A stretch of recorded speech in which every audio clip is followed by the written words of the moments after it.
In the year 1161, a prince was born in the holy city of Jerusalem. His name was Baldwin. He was beautiful, athletic, and full of life. But darkness was waiting in the shadows. One afternoon, while Baldwin was playing a rough game with his friends, his tutor William noticed something chilling. While the other boys screamed in pain from scratches and bruises, young Baldwin felt nothing. He didn't cry. He didn't flinch. At first, they thought it was royal bravery, but the truth was far more terrifying. His nerves were dying. At the age of 9, the doctors confirmed the ultimate nightmare, leprosy. In the medieval world, this was a living death. You were seen as cursed by God, an outcast to be hidden away. But Baldwin was the heir to the throne, and his journey was just beginning.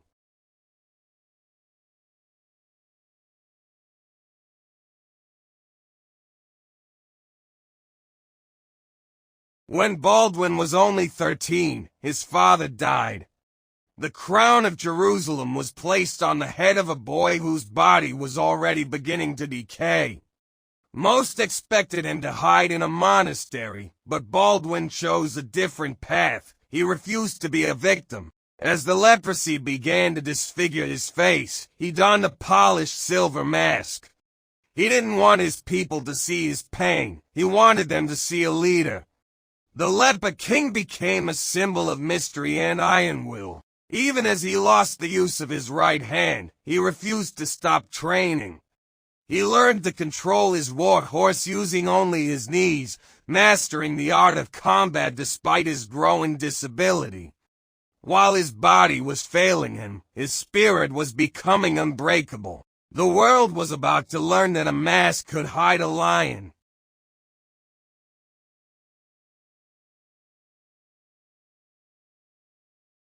Across the desert, a great storm was rising. Saladin, the legendary Sultan of Egypt and Syria, was marching with a massive army of 30,000 elite soldiers. He saw Jerusalem as an easy target, believing a sick boy could never defend it. In 1177, at the Battle of Mount Gilead, the odds were impossible. Baldwin had only 500 knights against Saladin's thousands. Baldwin was only 16 years old, burning with fever and barely able to stand, but he led his men to the front lines. He dismounted his horse, fell to his knees before a fragment of the true cross, and begged God for victory. His knights, moved to tears by their dying king's courage, charged like a whirlwind. Against all logic, they crushed Saladin's army. The great sultan was forced to flee for his life, defeated by a boy in a silver mask.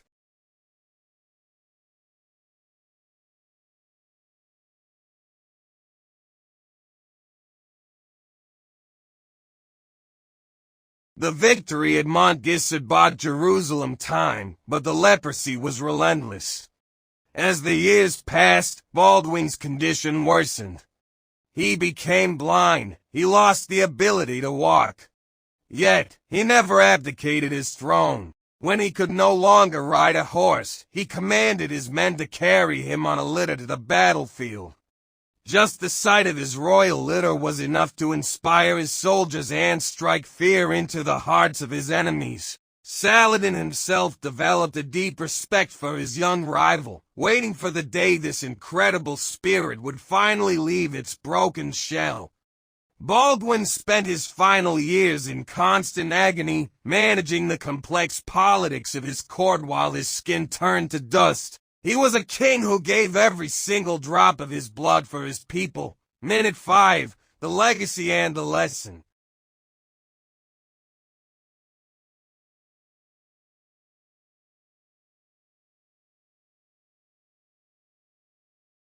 In 1185, at the age of only 24, King Baldwin IV took his final breath.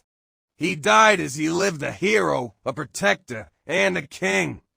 He had no children to carry his name, but his legend would echo through the centuries. He proved to the world that your circumstances do not define you.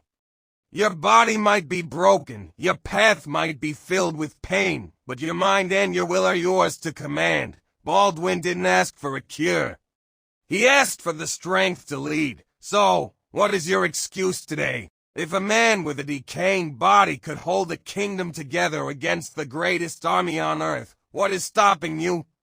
Rise up, face your challenges, and never back down. This is the spirit of the Leper King. This is Motivation World.